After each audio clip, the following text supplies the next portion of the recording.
So the thing you were most afraid of happens and you fail a check ride.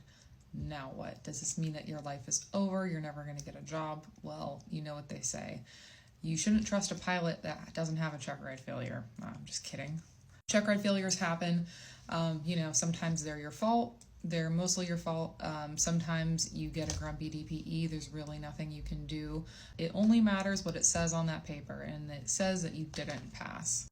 How do you handle this? How do you go about the rest of your career? Don't lie about it. It's going to come up. Now, part of my brain says, if you are a captain, you've worked for multiple different airlines, you have thousands of hours, are they still going to bring up your private pilot check ride failure?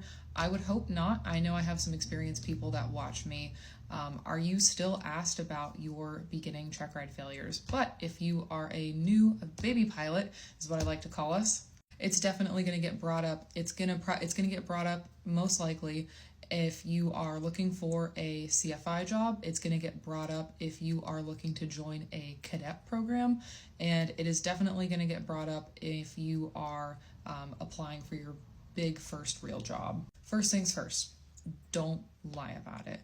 Don't lie about your check ride failure. If they ask you to disclose a check ride failure, whatever employer it may be at the time, you should report it, because they will find out about it and they will be super not happy with you when they find out that you did not disclose that you did have one, because they're most likely going to ask you about it. And the next thing you should do is prepare an explanation.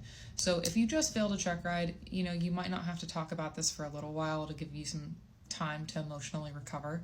Treat it like any other interview question. It is just an interview question. They want to know what happened.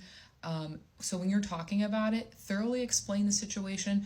Don't get emotional about it. Just kind of like report the facts, say this is what happened, and the most important part, include where you learned from it. They want to see that you took the information, the feedback that was given to you, and how it made you a better pilot. Do not blame the DPE. It will only make you look bad and immature to your potential employer. Just say, this is what happened, here's how I moved on and I learned from it, and this is how it made me a better pilot. End of story. The next thing, there are way worse things that you could have happen to you. There are many bad things that I shall not name because it is bad luck that can be on your record. That is not a check ride failure. Check ride failure, it's really not that bad. Now, next thing, don't collect them like Pokemon cards. They are not Pokemon cards. Check ride failures are not cool. It is not something that you should brag about to other people. The more check ride failures you have, the less employable it will make you. Sorry.